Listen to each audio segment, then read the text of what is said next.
시간 하나님 말씀 보겠습니다. 하나님 말씀은 누가복음 3장 23절 그리고 38절 두 절입니다. 누가복음 3장 23절 38절 두 절인데요. 이 시간 우리 함께 한 목소리로 함께 읽도록 하겠습니다. 함께 읽습니다. 예수께서 가르치심을 시작하실 때에 30세쯤 되시니라. 사람들이 아는 대로는 요셉의 아들이니 요셉의 위는 헬리요 그 위는 에노스요 그 위는 셋이요 그 위는 아담이요 그 위는 하나님이시니라. 아멘. 오늘 본문의 말씀은 누가복음 3장 23절부터 38절까지의 말씀을 원래 우리가 함께 읽어야 되는데 예수님의 계보를 읽다 보면 좀 보니까 혼미해지는 분들이 좀 계시더라고요. 이 이름이 뭐냐, 이게 처음 들어본 이름인데 이게 사람의 이름이냐, 그런 분들이 좀 많이 계시는 것 같아서 여러분들을 좀 배려하는 의미에서 23절과 38절 두 절만 함께 보았습니다. 여러분, 오늘 본문의 말씀은 예수님의 계보에 대한 이야기입니다. 좀 솔직히 말씀드리면 오늘 본문의 말씀을 누가복음 3장 23절부터 38절까지 이 예수님의 계보에 대한 이야기를 제가 누가복음 지금 강의로 설교하고 있지만 이 본문을 건너뛰고 누가복음 4장 1절부터 13절까지의 말씀을 오늘 나누려고 생각했는데 하나님께서 또 말씀 묵상하는 가운데 부족한 종에게 또 주시는 마음과 은혜가 있었어요. 개인적으로 이 말씀이 좀 저 스스로 이해하고 연구하기에 조금 많이 어려웠던 부분이 있어서 이 말씀을 여러분들과 함께 나누기에는 어려울 수 있겠다라고 생각했는데 부족한 종에게 하나님께 주신 그 은혜의 분량만큼 여러분들과 함께 그 은혜를 나누길 원합니다. 여러분, 계보, 족보, 사전의 뜻을 살펴보니까 이런 뜻이 담겨 있더라고요. 조상 때부터 내려오는 혈통과 집안의 역사를 기록한 책, 이것을 가리켜 우리가 족보, 계보라고 이야기합니다.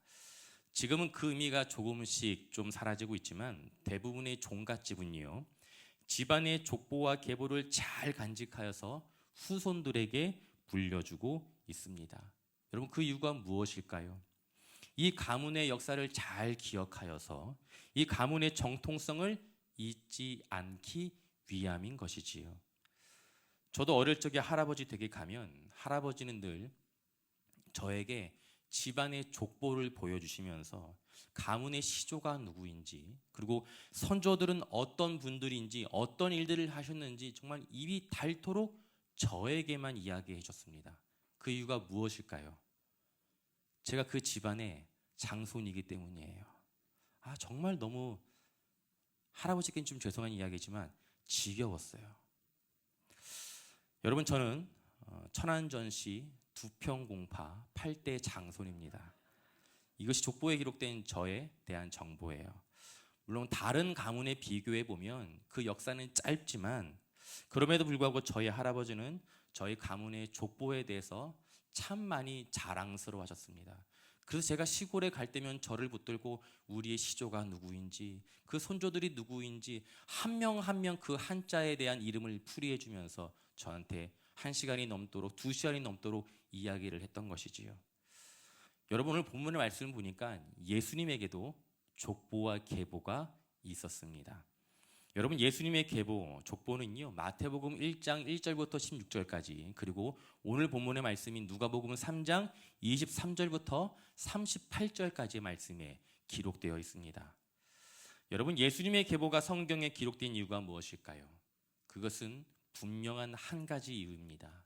그 이유가 무엇이냐면 예수님이 옛날 이야기 속에서만 등장하는 신화적인 인물이 아니라 실제 역사에 존재하는 역사적인 실존 인물이라는 사실을 우리에게 알려주고자 하기 위함인 것입니다. 당시 유대인들에게 족보는요, 자신의 신원을 확인해 줄 수 있는 유일한 수단이었습니다. 당시에 신분증 같은 건 없었어요. 누구의 아들인지, 누구의 후손인지 이 사실이 그 사람의 신원을 보증해주는 역할을 했던 것입니다. 저희 할아버지께서 살던 곳은 전씨들만, 여러분 제가 성이 뭐죠? 전씨입니다. 혹시 모르신 분들 계실까봐. 저는 전가예요. 그 전씨들만 모여 사는 집성촌이었습니다. 모두가 다 친인척으로 구성된 마을이었어요. 그 마을 사람들 중에 전씨가 아닌 사람은 없었습니다.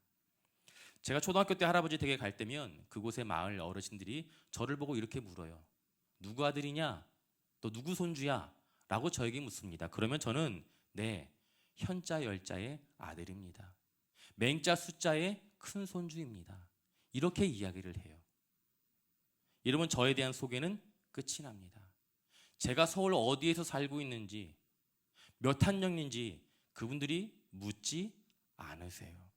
그냥 누구의 아들이고 누구의 후손인지 확인만 하면 끝이 나는 겁니다. 이처럼 한 족보는요, 한 개인의 신원뿐만 아니라 한 개인의 정체성을 증명하는 역할을 감당하기도 합니다. 여러분, 예수님의 계보는 마태복음과 누가복음 이렇게 신약 성경 두 곳에 기록되어 있다고 제가 말씀을 드렸는데요. 예수님의 계보를 읽어보신 분들이라면 아시겠지만 마태복음과 누가복음에 기록된 예수님의 그 계보의 내용이 저마다 다릅니다. 동일한 예수님의 계보인데 마태복음에 기록된 그 인물들이 누가복음에는 사라져 있고요. 또한 반대로 누가복음에 기록된 그 사람의 이름이 마태복음에는 찾을 수 없다는 거예요. 여러분, 마태와 누가가 기록한 예수님의 계보가 서로 그 내용이 다른 이유가 무엇입니까? 예수님의 족보가 기록된 성경에 치명적인 오류가 있는 걸까요? 그렇지는 않습니다. 여러분, 마태와 누가는요, 복음서를 기록한 그 목적에 따라 예수님의 계보에 등장하는 인물들을 선별적으로 기록해 놓았습니다. 다시 말해 마태복음과 누가복음은요, 기록된 목적이 서로 달랐습니다. 그렇다면 마태복음에 기록된 목적이 무엇입니까? 여러분, 신약 성경의 제일 첫 번째 복음서 말씀인 마태복음에 기록된 목적은 당시 유대인들을 위해 쓰여진 복음서입니다. 수많은 선지자들을 통해 예언된, 그리고 구약 성경에 기록된 우리가 기다리고 기다리던 메시아, 유대인의 왕이 바로 예수님이라는 사실을 유대인들에게 밝히고 증거하기 위해 마태가 이 복음서를 작성하였던 거예요. 그래서 여러분, 마태복음을 읽다 보면 특별히 이사야 말씀, 시편 말씀 등 구약 성경들이 자주 인용되고 있습니다. 그 이유가 무엇일까요?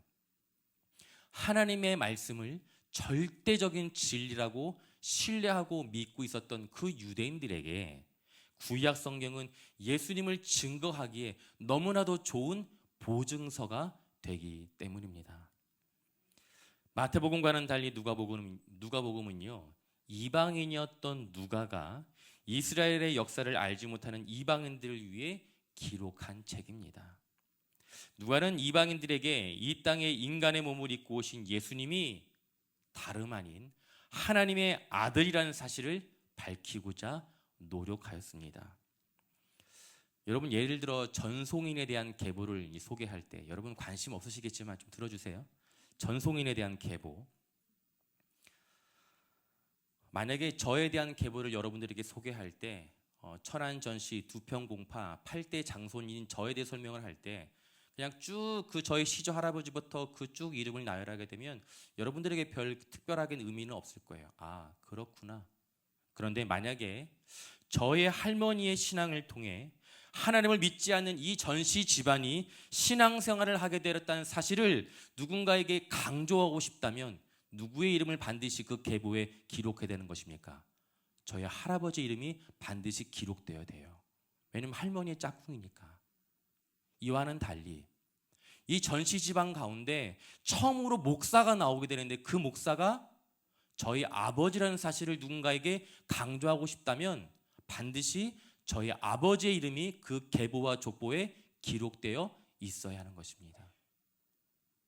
여러분, 이와 같은 이유로 마태복음과 누가복음 또한 저마다 기록된 목적이 다르기 때문에 동일한 예수님의 계보이지만 그 계보에 등장하는 인물들이 때로는 계보에 추가되기도 하고 때로는 그 계보에서 이름이 사라지기도 한 것입니다.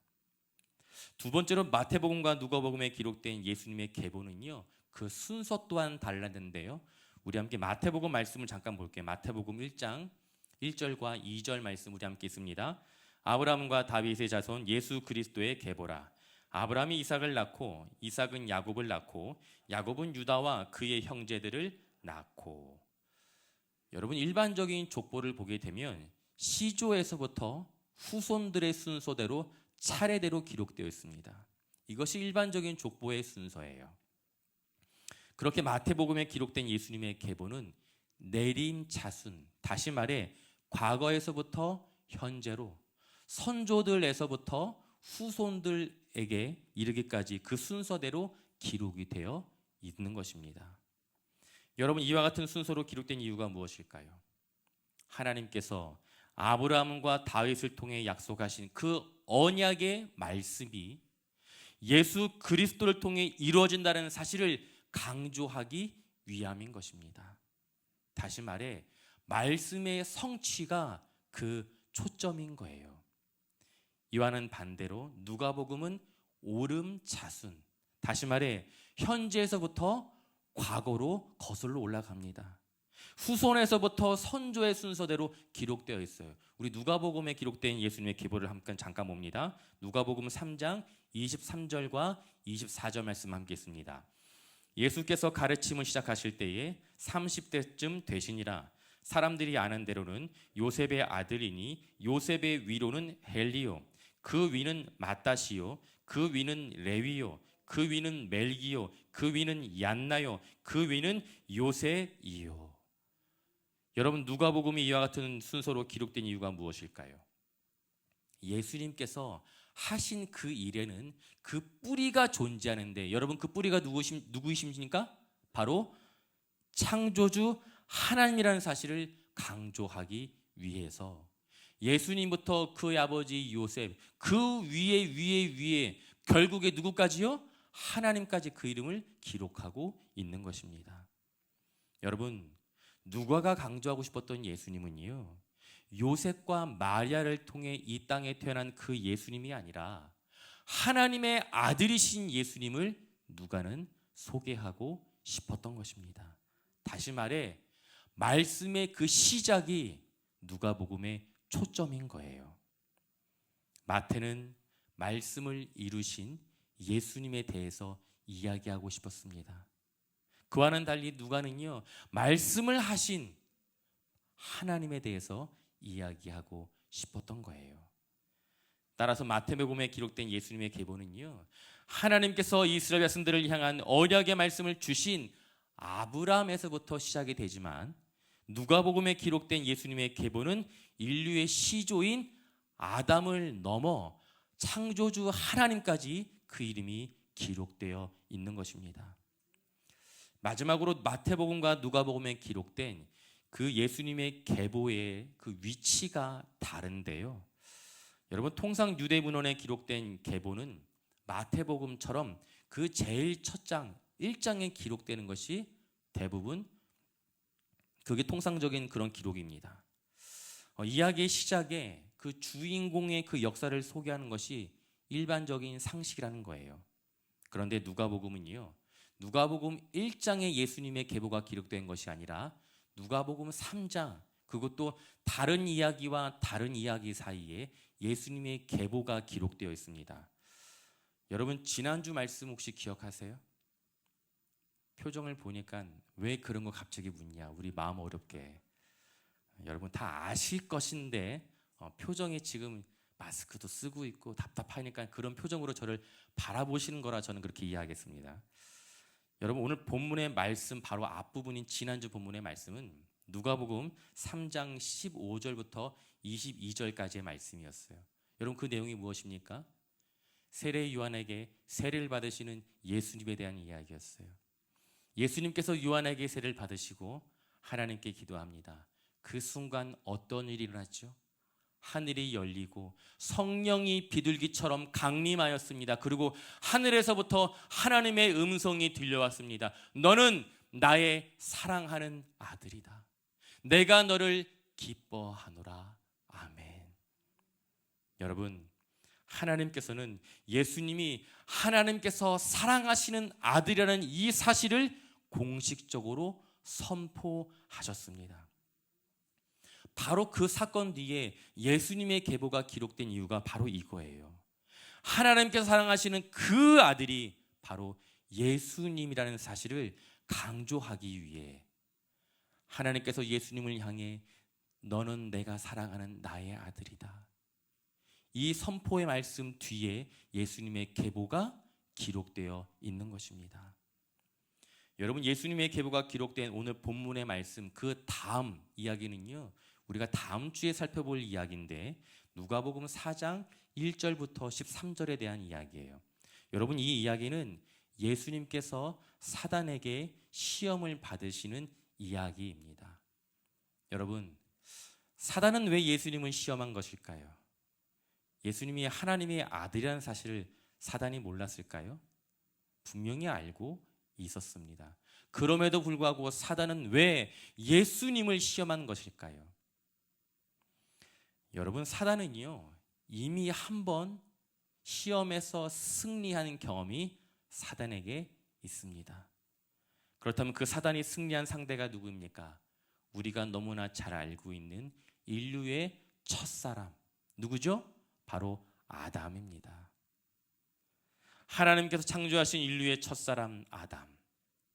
여러분, 사단은 아담과 하와를 시험합니다. 이 선악과를 먹게 되면 하나님같이 될 것이다. 아담과 하와가 생각합니다. 그래, 이 선악과를 먹게 되면 더 이상 하나님의 그 말씀과 명령에 순종하지 않아도 될 것이다. 이제는 하나님의 명령과 말씀이 아니라 내 뜻과 내 감정대로 살아가도 된다. 여러분, 그렇게 인류의 첫사람 아담은요, 사단의 시험과 유혹에 넘어지게 되었고 하나님과의 관계가 끊어지고 말았습니다. 여러분, 이것이 바로 원죄입니다.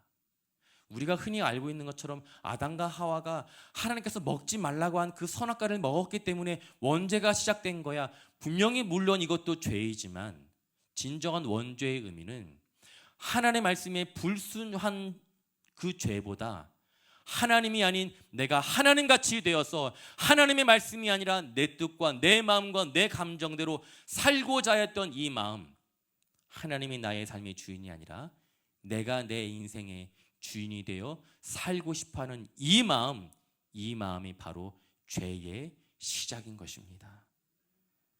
이제 사단은요, 인류의 두 번째 아담, 누구이죠? 바로 예수님을 시험합니다. 그러나 예수님은 사단의 시험에서 승리하십니다. 주 너의 하나님을 시험하지 말라. 우리 함께 로마서 말씀을 잠깐 보겠는데, 로마서 5장 19절, 로마서 5장 19절 말씀 함께 있습니다. 한 사람이 순종하지 아니함으로 많은 사람이 죄인 된 것 같이 한 사람이 순종하심으로 많은 사람이 의인이 되니라. 아멘. 여러분, 오늘 이 말씀에서 로마서 5장 19절 말씀에 기록된 그 한 사람, 그 첫 번째 등장하는 한 사람은 누구일까요? 바로 아담입니다. 그렇다면 두 번째로 기록된 그 한 사람은 누구일까요? 여러분 잘하셨어요. 왜 이렇게 잘하세요, 여러분? 여러분, 두 번째로 등장하는 그 한 사람은 바로 예수 그리스도입니다. 인류의 첫사람 아담의 불순종으로 인하여 온 인류 가운데 죄가 시작되었습니다. 그리고 인류의 두 번째 아담으로 오신 예수 그리스도의 순종으로 인하여 아담의 죄로 인하여 끊어졌던 하나님 관계가 회복될 수 있게 된 것입니다. 그래서 다시 한 말씀드리면, 세례를 받으시는 예수님을 향해 나의 사랑하는 아들이라고 선포하신 하나님에 대한 이야기, 그리고 인류의 두 번째 아담으로 오신 예수 그리스도의 승리에 대한 이야기, 이 두 이야기 사이에 예수님의 계보가 그 한가운데 기록된 이유는 예수님께서 하나님의 아들로서 인간의 몸을 입고 이 땅에 오신 예수 그리스도를 더욱더 극적으로 강조하면서 소개하기 위함인 것입니다. 여러분 그런 의미에서 한 가지 질문을 드릴게요. 일부 예배 때는 합격하셨어요. 다 정답을 이야기해 주셨어요. 여러분 2023년 4월 2일 무슨 일이 있었는지 여러분 기억하십니까? 일부 예배 계신 분들은 지금 좀 잠깐 입을 다무셔야 돼요. 감동이에요. 제가 여러분 기억 못하실 줄 알았어요. 여러분 2023년 4월 2일은 제가 성동중앙교회에서 사역을 시작하게 된 날입니다. 여러분 이와 같은 사실이 여러분에게 감동이 되십니까? 다 복 받으실 거예요, 여러분. 마음이 어쩜 이렇게 넓으세요? 여러분 2023년 4월 2일 전송인 목사가 성동중앙교회에서 사역을 시작했다는 이 사실이 누군가에게 감동과 의미가 있는 사건으로 기억되기 위해서는요, 제가 교회 부임하기 전 우리 교회가 어떤 어려움을 겪고 있었는지, 그리고 제가 이 교회 부임하기 전에 저는 어떠한 상황 속에서 주의 몸된 교회 부임하기로 결심하게 되었는지, 이 이야기를 여러분들에게 들려드리게 되면 2023년 4월 2일 전송희 목사가 성동중앙교회 부임한 이 역사적인 사실은 듣는 이로 하여금 감동과 의미가 있는 사건으로 기억될 수 있는 것입니다. 여러분 동의하십니까? 여러분 이와 같은 이유로 누가는요, 예수님이 하나님의 아들이라는 사실을 하나님을 모르는, 하나님의 역사에 대해 모르는 그 수많은 이방인들에게 강조하여 알려주기 위해 예수님께서 세례를 받으시는 그 장면과 예수님께서 시험을 받으시는 그 장면, 그 이야기 사이 그 한가운데에 예수님의 계보에 대한 이야기를 기록해 놓은 것입니다. 오늘 본문의 말씀은요, 다른 복음서에는 기록되지 않는 예수님에 대한 또 다른 이야기가 담겨 있는데 바로 예수님의 나이입니다. 우리 누가복음 3장 우리 23절 말씀, 3장 23절 말씀 우리 함께 읽습니다. 예수께서 가르치심을 시작하실 때에 30세쯤 되시니라. 사람들이 아는 대로는 요셉의 아들이니 요셉의 위는 헬리요. 여러분 유대인들에게 30세라고 하는 이 나이는요, 한평생 그 일생의 과업을 시작하게 되는 아주 중요한 나이였습니다. 민수기 말씀을 보게 되면 레위인들이 성전에서 봉사를 하게 되는 그 시작하는 나이가 바로 30세였습니다. 또한 요셉이 애굽의 총리로 오르게 된 그 나이는 동일하게 30세입니다. 마지막으로 다윗이 헤브론에서 유다의 왕으로 등극하게 된 그 나이 또한 몇 세죠? 30세예요. 여러분 예수님은 30세라고 하는 그 나이에 죄로 인하여 하나님과 관계가 깨어진 인류의 구원을 위한 공생의 사역을 시작하셨던 것입니다. 그런 의미에서 여러분 30세 때 무엇을 하셨습니까?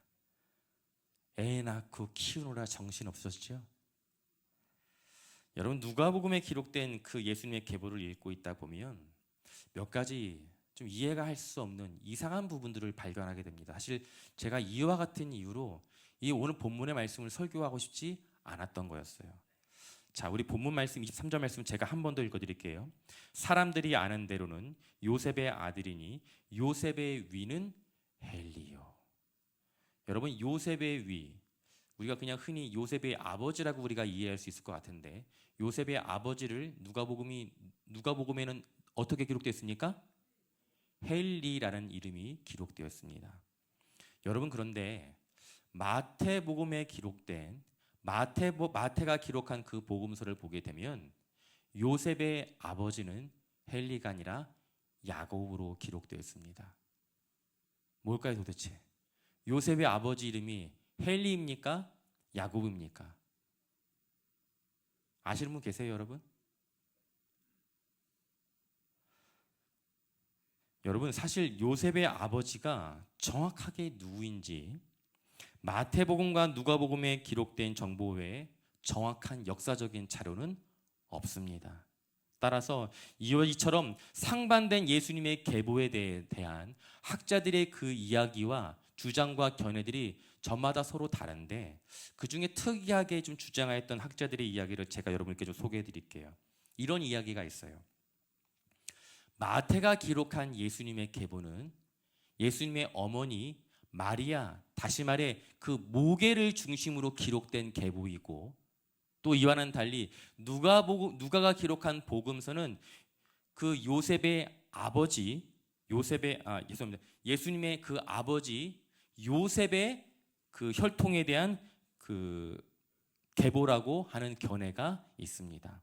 다시 말해 헨리는요 마리아의 아버지이고, 자식이 없는 헨리가 요셉을 대리일 사위의 개념처럼 자신의 양자로 삼았다는 그러한 신학자들의 주장이 있습니다. 여러분 어떻게 좀 그럴듯하게 들리십니까? 저는 개인적으로 이와 같은 내용이 동의되어지진 않았어요. 그래서 이런 이야기들밖에 없어요. 아무도 알 수 없어요. 그런 의미에서 여러분들께 한 가지 부탁을 드리고 싶어요. 보니까 뭐 아무도 몰라요. 여기서 누가 먼저 천국에 가게 될지. 그런데 이 중에서 제일 먼저 천국에 가시는 분이 누가한테 가서 좀 여쭤보세요. 과연 그 요셉의 아버지가 헨리인지 야곱인지 우리가 너무나 궁금했는데 좀 알려달라고 그렇게 먼저 물으신 그 분이 정답을 알고 계시잖아요. 그렇죠? 그러면 알고 계신 그 정답을 잘 기억하고 있다가 제가 시간이 조금 지나서 천국에 가게 되면 저한테 오셔서 알려주시면 될 것 같아요. 목사님, 요셉의 아버지가 누군지 드디어 알았어요. 여러분, 사실 중요한 것은 요셉의 아버지가 누구인지가 중요한 것이 아닙니다. 몰라도 돼요, 그거는. 그런데 오늘 본문의 말씀을 통해 우리가 반드시 기억해야 할, 그리고 분명한 한 가지 사실은요, 당시 수많은 사람들은 예수님이 요셉의 아들이라고 생각을 했지만, 그러나 누가는요 조금 더 정확한 예수님의 신분이 누구인지 밝히고 싶었습니다. 그 신분이 누구입니까? 바로 하나님의 아들 예수 그리스도인 것입니다. 우리 누가복음 3장 38절 말씀 우리 함께 잠깐 볼게요. 누가복음 3장 38절 함께 있습니다. 그 위로는 에노스요, 그 위로는 셋이요, 그 위는 아담이요, 그 위는 하나님이시니라. 아멘. 여러분, 아브라함에서 시작한 마태가 기록한 예수님의 계보와는 달리 누가가 기록한 예수님의 계보는 누구까지 기록되어 있습니까? 인류의 첫사람 아담을 뛰어넘어 누구까지요? 창조주 하나님의 그 이름까지 기록되어 있어요. 여러분, 예수님은 아담의 후손으로 두 번째 아담으로 이 땅 가운데 오셨지만 그 시작은 바로 창조주 하나님이셨습니다. 사랑하는 성도 여러분, 하나님의 아들이신 예수님께서 연약한 인간의 몸을 입고 이 땅 가운데 오신 것입니다.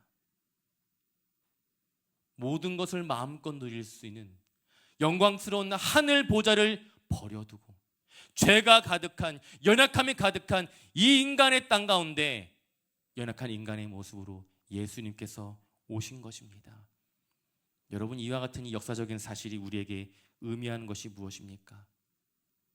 예수님께서, 하나님의 아들이신 그 예수님께서 우리처럼 고난과 유혹의 세상 속에서 살아가셨으며 죄가 가득한 이 세상에서 어떻게 승리하며 살아갈 수 있는지 우리에게 친히 당신의 몸을 통하여 보여주셨습니다. 뿐만 아니라 배신과 유혹, 거식과 탐욕, 그리고 죽음이라고 하는 모든 인류가 겪게 되는 이 아픔과 슬픔을 예수님께서도 동일하게 겪으셔야만 했습니다. 그래서 우리 예수님께서 우리가 지금 감당하고 있는 이 땅의 수많은 어려움과 아픔을 예수님도 이해할 수 있는 거예요. 지금 이 자리에 앉아 계신 성도님들 중에 저도 몇몇 분들을 알고 있어요. 저 권사님 과연 하루하루 일상 어떻게 감당하고 있을까? 많이 외로우실 텐데, 많이 힘드실 텐데, 저 집사님 어떻게 감당하고 있을까? 건강의 어려움 때문에 하루하루 살아가는 것이 녹록지 않을 텐데. 그런데 이와 같은 우리의 상황과 형편을 누가 아신다고요? 우리 예수님께서 알고 계시고 이해하고 계십니다. 하나님의 아들이신 예수님께서 우리를 사랑하시되 끝까지 사랑하시기 위해 아담의 실패로 인하여 하나님과의 관계가 영원히 끊어질 수밖에 없는 우리를 살리시기 위해 연약한 인간의 몸을 입고 인간이 겪어야 하는 수많은 고통과 절망을 스스로 온전히 감당하셨으며 뿐만 아니라 당신의 목숨까지 십자가의 대속의 제물로 내어놓으시기까지 우리를 사랑하신다고 말씀해 주신 분이 바로 살아계신 예수님인 줄 믿습니다. 말씀을 정리하겠습니다. 예수 그리스도의 십자가의 대속의 사건으로 인하여 성취된 하나님의 구원의 역사는요, 오늘도 여전히 진행되고 있습니다. 어떻게요? 누구를 통해서요? 죄로 인하여 죽을 수밖에 없는 저와 여러분들의 순종을 통해서입니다. 연약하고 실수가 많은 우리를 통해서요. 여러분, 예수님의 계보에 기록된 그 수많은 인물들 중에 위대한 사람은 그 어느 누구도 존재하지 않았습니다. 모두가 다 형편없기 짝이 없고 연약한 인간들이었어요. 그러나 단지 하나님을 사랑하고 하나님의 말씀에 순종한 그 사람들을 통하여 하나님의 역사는 기록되었으며 그 사람들의 이름이 예수님의 계보에 기록되어 있는 것입니다. 바라고 간구하는 것은 부족하고 연약한 우리의 인생이지만 그 누구보다 하나님을 사랑하고 하나님의 말씀에 순종하여 구원의 역사의 그 계보에 당당히 그 이름이 기록될 수 있는 저와 사랑하는 성동중앙의 모든 믿음의 허석들이 되시길 예수님의 이름으로 간절히 축원드립니다.